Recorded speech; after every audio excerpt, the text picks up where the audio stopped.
साथ ही साथ हमारे प्रजापति समाज के लोगों ने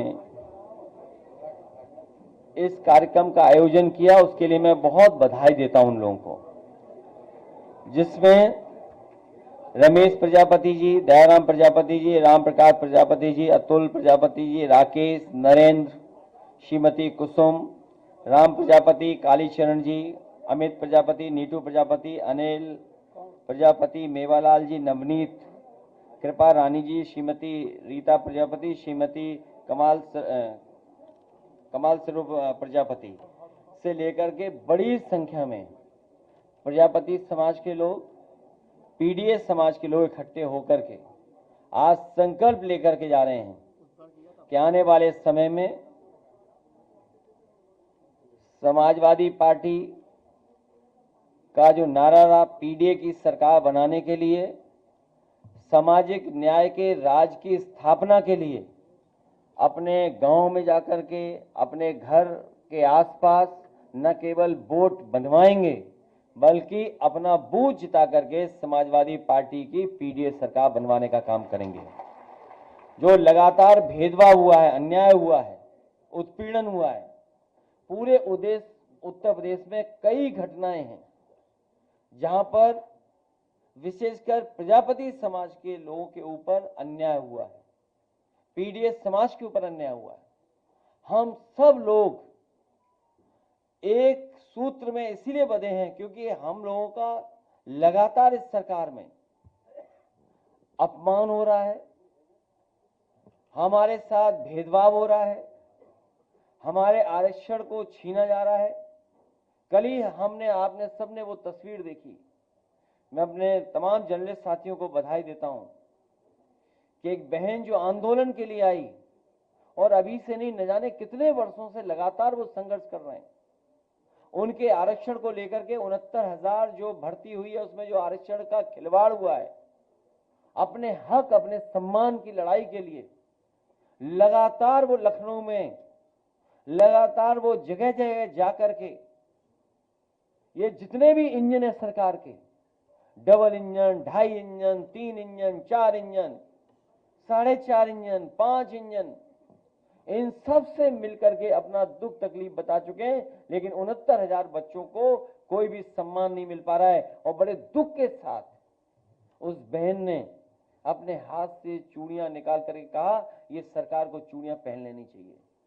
सोचिए आज के समय पर लोकतंत्र को, और लोकतंत्र में ये परिस्थितियां बन रही हो, सरकार ये परिस्थिति बना रही हो, और वो सरकार परिस्थिति बना रही जिसने कभी ये नारा दिया था, सबका साथ सबका विकास, अच्छे दिन आएंगे।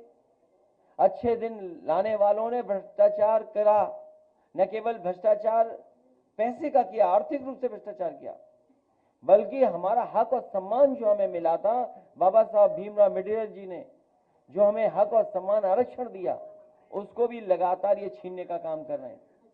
इसलिए हम सब एकजुट होकर के, हम लोग एक दूसरे का साथ दे करके, एक दूसरे के दुख तकलीफ में खड़े होकर के इस भारतीय जनता पार्टी का सफाया करने का काम करेंगे।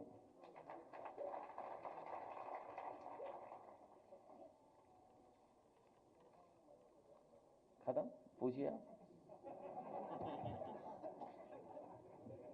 एक तरफ भारतीय जनता पार्टी के तमाम करप्ट और भ्रष्टाचार जो लोग हैं वो मंत्री बने हुए हैं, और दूसरी तरफ समाजवादी पार्टी के सरकार में कैबिनेट मंत्री रहे गायत्री प्रजापति जी लगातार 7 वर्षों से लगभग जेल के अंदर है।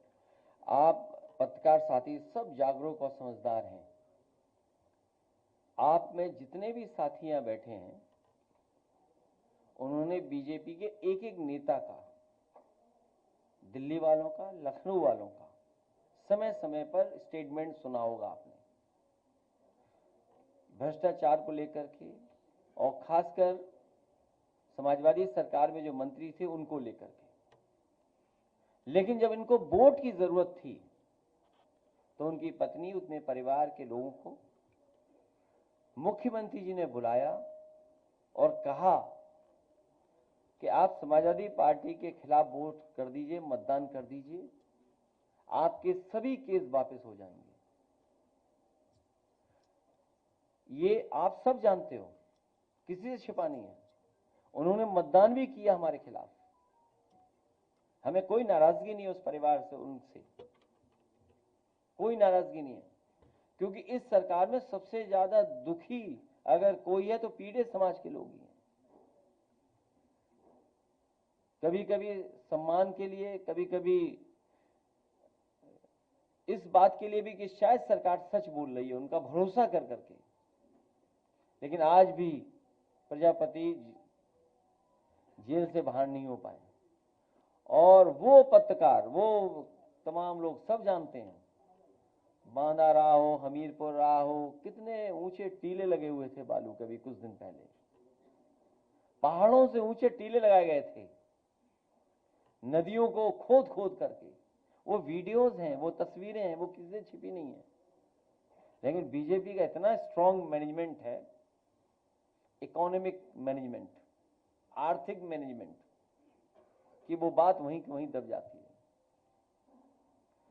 बुंदेलखंड के पहाड़ों से ऊंचे पहाड़ लगाए हुए थे, टीले बनाए हुए थे, सब इलीगल था। नदियां साफ हो रही थी बड़े पैमाने पर, लेकिन किसी पे कोई कुछ नहीं, कोई बदनामी नहीं। उन पे झूठा मुकदमा केवल एक पे नहीं लगा, मोहम्मद आजम खान साहब पे झूठा मुकदमा लगा, उन्हें भी न्याय मिलेगा, प्रजापति जी को भी न्याय मिलेगा एक दिन।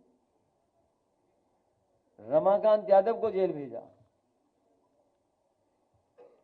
पार्टी के विधायक कानपुर से, उन्हें जेल भेज दिया। और कानपुर में ही क्या देखने को मिल रहा हमें, कोई बहुत खासम खास भारतीय जनता पार्टी का है जो पकड़ा गया। छोटे छोटे अधिकारियों पे तो कार्रवाई हो रही है।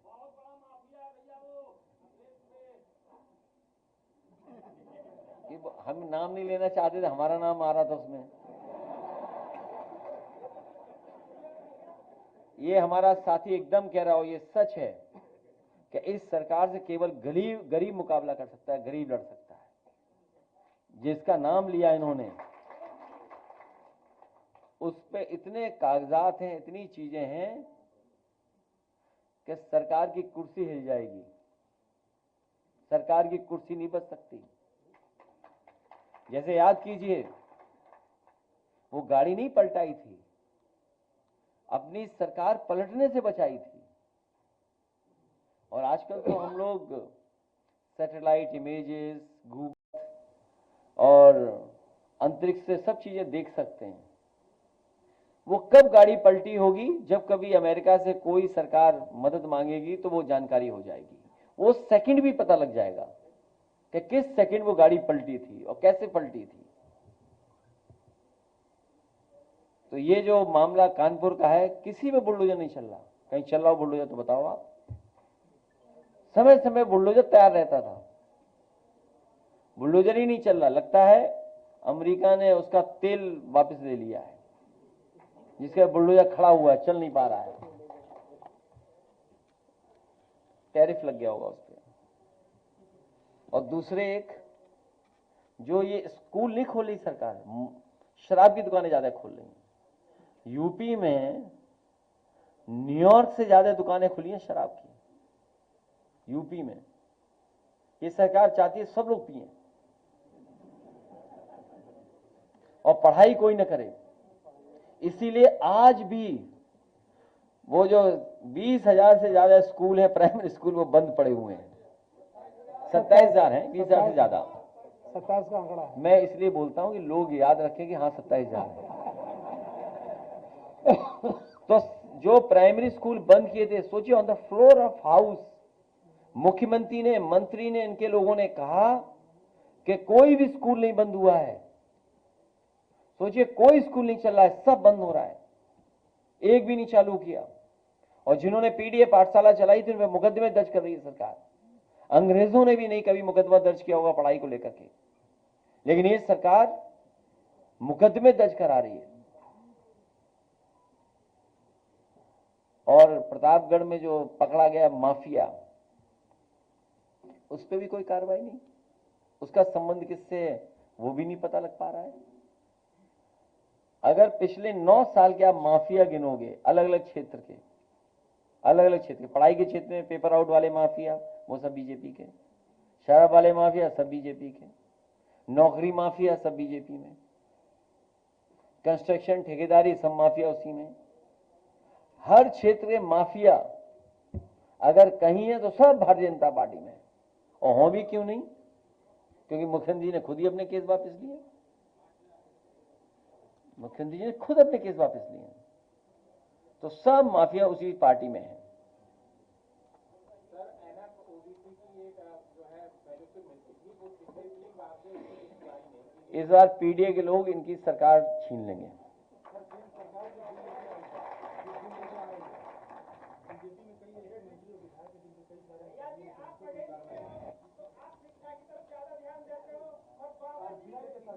अरे आप लोग मत बोलो, आप लोग मत बोलो।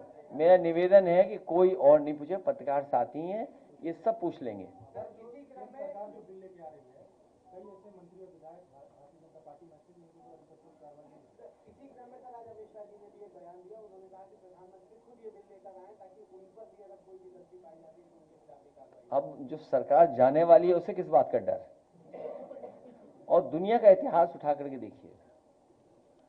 हालांकि आप अचानक पूछ रहे हैं, दुनिया के इतिहास में तमाम ऐसी सरकारें नहीं, तानाशाह सरकारें जो समय समय पे कानून लेकर के आती थी, और वो कानून इसलिए लाते थे जिससे कि वो सत्ता से बाहर न जाएं। इटली में भी उदाहरण है इसका, जर्मनी में भी उदाहरण है इसका, रशिया में भी उदाहरण है इसका, लेकिन वो सरकारें बची नहीं।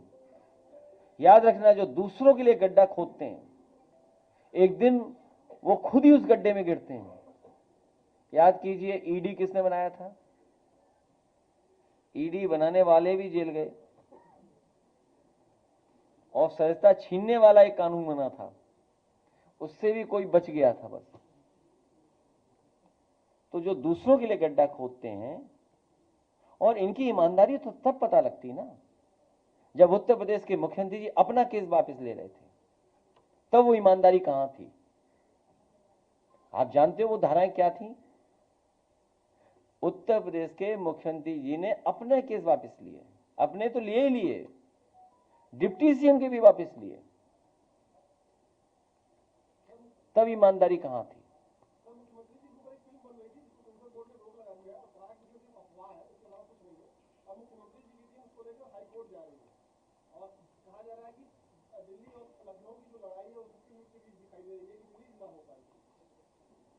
मुझे इसके बारे में कोई जानकारी नहीं है, और कई फिल्में आती हैं, कोई देखने नहीं जाता उनको।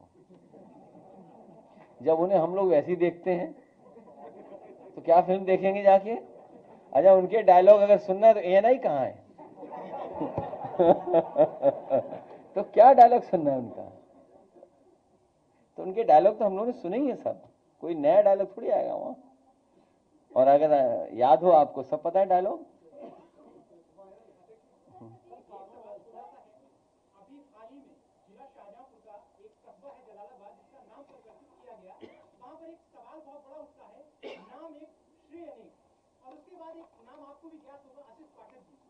सोशल मीडिया पर मैं देखता हूं लगातार पोस्टें उन्होंने डाली है कि मेरा जो श्रेय था वो छिन गया और जो नेता थे उन्होंने ले लिया। उनके काफी सारे मेरे पास प्रूफ भी है।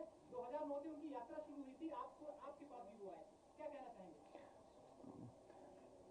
ये तो होता ही है, पूरी बीजेपी दुखी है कि जो बीजेपी का सदस्य नहीं था वो मुख्यमंत्री बन गया। ये कौन नई बात बताएगा? और फिर बनाया हम लोगों ने स्टेडियम में काना, नाम किसके डाल दिया? Cancer institute, research cancer institute. तो ये सरकार ऐसी है कि श्रेय छीन लेती है।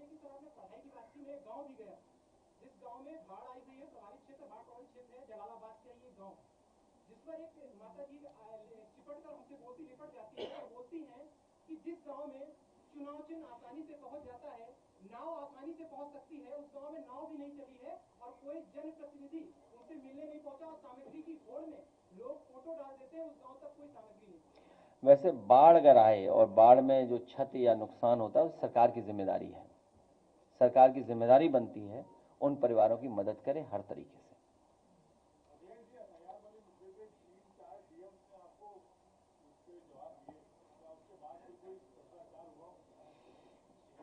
अब एक झूठ छिपाने के लिए 100 झूठ बोले जा रहे हैं। तो हम तो मंत्री जी से कहेंगे कि उन अधिकारियों के खिलाफ कार्रवाई कर दें, कि देखते हैं कब तक उन अधिकारियों के खिलाफ कार्रवाई होती है। और उसी जिले में बीजेपी की विधायिका, उन्होंने अपने बूथ पर बड़े पैमाने पर फर्जी वोट बनवा रखे थे। समाजवादी पार्टी ने 100 से ज्यादा वोट फर्जी उनके बूथ पे कटवाए थे। 100 से ज्यादा बूथ, मोहम्मद वोट उनके बूथ पे, खुद के बूथ पे। सोचिए आप, इतना फर्जी काम करते हैं भारतीय जनता पार्टी के लोग, इतना फर्जी करते हैं कि गुरसाईगंज के टाउन एरिया के चेयरमैनी के चुनाव में हजारों आधार नकली बनाए थे बीजेपी ने, नकली बीजेपी ने बनाए थे। तो जो मंत्री जी ये जानकारी दे रहे हैं कि समाजवादी पार्टी में, समाजवादी पार्टी के किसी कार्यकर्ता ने, या हालांकि वो बात अलग है, यहां कहने की नहीं है प्रेस की, बीजेपी किसी की सगी नहीं है। बीजेपी जिससे काम ले लेती है उससे निकाल बाहर कर देती है। तो जिसका नाम लिया जा रहा है वहां पर बीजेपी ने बड़ा साथ लिया उसका, अब वो किसी काम का नहीं है। तो मंत्री जी उन अधिकारियों पे कार्रवाई कब करेंगे कि जिन अधिकारियों ने ऐसे गलत बोर्ड बनाए हैं? वो सरकार में, वो मंत्री हैं, उनके क्षेत्र में हुआ है। तो अब देखना यह है हमें और आपको कि कौन से अधिकारी के खिलाफ कार्रवाई होती है। बीएलओ बहुत छोटा अधिकारी होता है, बीएलओ के पीछे ना छिपें। एसडीएम या एडीएम या डीएम, देखें मंत्री जी किस पे कार्रवाई करवाते हैं।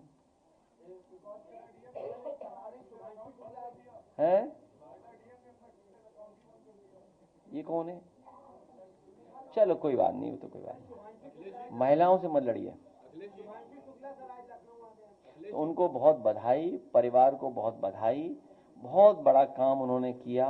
कितनी मेहनत करनी पड़ी होगी, कितनी ट्रेनिंग के थ्रू उन्हें गुजरना पड़ा होगा, तब ये उन्हें कामयाबी मिली। और ये देश के लिए और व्यक्तिगत उनके लिए और परिवार के लिए बड़ी उपलब्धि है।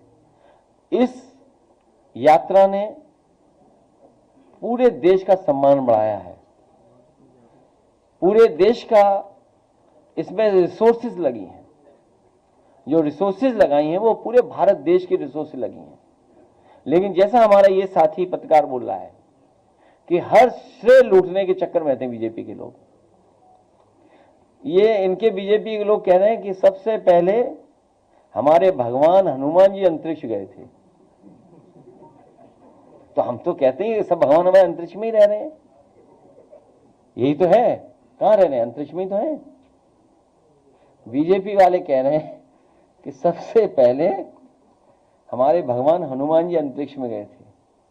तो हम तो ये मानते ही हैं बात कि हमारे सब भगवान अंतरिक्ष में रहते हैं। ये कल भी मैंने कहा था, फिर मैं कहता हूं आपको, ये एस्ट्रोनॉमी पे ज्यादा भरोसा नहीं करते भाजपाई, ये एस्ट्रोलॉजी पे भरोसा करते हैं कि दिन कौन सा शुभ है, आज शाम को इस समय निकलना है, आज इस रंग का पहन करके ही निकलना है। तो ये एस्ट्रोनॉमी पे जो भरोसा नहीं करते वो कहां घूम रहे हैं, सोचिए आप। मैं उनको बधाई देता हूं, और कभी मौका मिलेगा तो उनका जो अनुभव है वहां का वो जरूर देखना चाहिए, सुनना चाहिए। उनसे बातचीत से बहुत सी जानकारी मिलेगी। तो ये कभी मौका हमें मिलेगा तो जरूर हम मिलेंगे।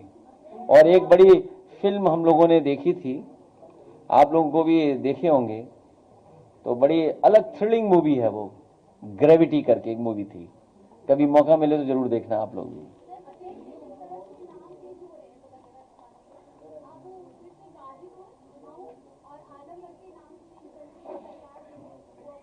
हम तो कहेंगे, हाँ,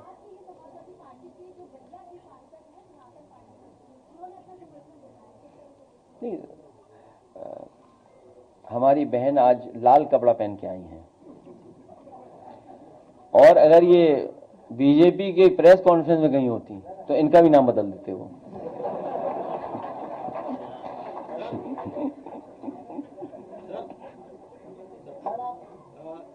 ये सूचना मिल रही है कि आप बिहार में जो यात्रा चल रही है उसमें शामिल होने जा रहे हैं, तो ये गठबंधन को मजबूती देने वाली सैद्धांतिक यात्रा है या बिहार के चुनाव में समाजवादी पार्टी का कोई विचार भी है?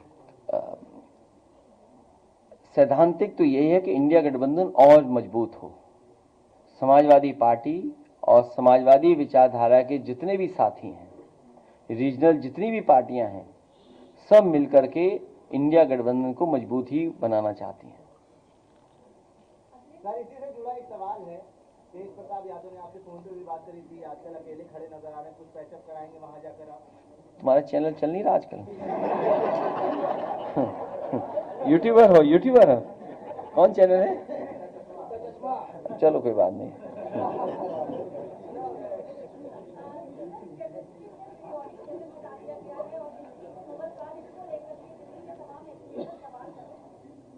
हटा दिया? क्या हटा दिया उन्होंने? एलिमेंट वाला hydrogen, helium, lithium, barium, boron. बताइए, अभी भी याद है?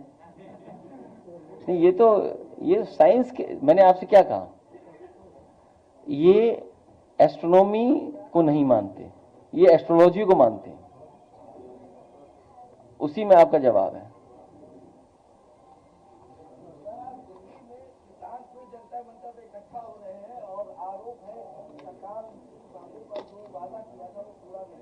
यहाँ जितने साथी बैठे हैं सब किसान हैं और किसान परिवार के हैं। ये पिछले कई महीनों से संघर्ष कर रहे हैं, खाद मिल जाए इन्हें। खाद कहीं नहीं मिल रही है, और खाद अगर मिलती है तो बोरी में भी है, चोरी हो रही है। और ये आज से नहीं, कई वर्षों से हो रही बोरी की चोरी। नैनो यूरिया इनसे खरीदवा दिया, कोई लाभ नहीं हुआ इनका। मंडियां बंद हो रही, मंडियों में कोई खरीद नहीं है। बुंदेलखंड से लेकर के पूरे उत्तर प्रदेश में, चाहे वो गन्ना किसान हो, चाहे कोई किसान हो, कोई राहत सरकार नहीं दे पा रही। और जो इस बाढ़ में नुकसान भी हुआ उसकी कोई भरपाई नहीं कर रही सरकार। आय दोगुनी की जगह इन्होंने लूट लिया दोगुना किसानों से। आय दोगुनी नहीं हो पाई, दोगुना लूट लिया इन्होंने। आप देखो डीजल पेट्रोल कितना महंगा, कीटनाशक दवाइयां महंगी, उनकी जरूरत का सामान महंगा। हिसाब किताब लगाओगे तो जो आय बढ़नी चाहिए थी, आय घट गई। जो खुशहाली आनी चाहिए नहीं आ पा रही। इनकी नीतियों ने, कार्यक्रमों ने रुकावट पैदा की है। और हमारे मुख्यमंत्री जी तो कमाल के हैं, हेलीकॉप्टर से मक्का देखने गए थे। हेलीकॉप्टर से घूमे, मक्का देख, और कहीं मक्का नहीं खरीदी, बताओ। कहीं मक्का खरीदे तो बताओ। आप भी सब पत्रकार साथियों को पूछो ना उनसे कि भाई तुम्हें मक्का देखने के लिए हेलीकॉप्टर से निकलना पड़ा, और तब हेलीकॉप्टर से मक्का खेतों में देखा, सड़क पर सूख रही थी मक्का। बताओ, सड़कों पे मक्का पड़ी सूख रही, बताइए आप। दिल्ली में एसएससी के जो छात्र प्रोटेस्ट कर रहे थे और शिक्षक, उनके ऊपर लाठीचार्ज हुई और पत्रकारों को भी गिरफ्तार कर लिया गया। इनकी भारतीय जनता पार्टी के एजेंडे में नौकरियां नहीं हैं। भारतीय जनता पार्टी के एजेंडे में आरक्षण नहीं है। भाजपा जाएगी तब नौकरी आएंगी। 69,000 बच्चों को न्याय तभी मिलेगा जब समाजवादी सरकार, पीडीएस सरकार, सामाजिक न्याय के राज की स्थापना होगी। सरकार को जहां लगता है उन्हें नुकसान होने जा रहा है, वहीं कहीं पैरवी नहीं करेंगे। कल हम और आप सब लोग मिलकर के उनसे बातचीत करेंगे।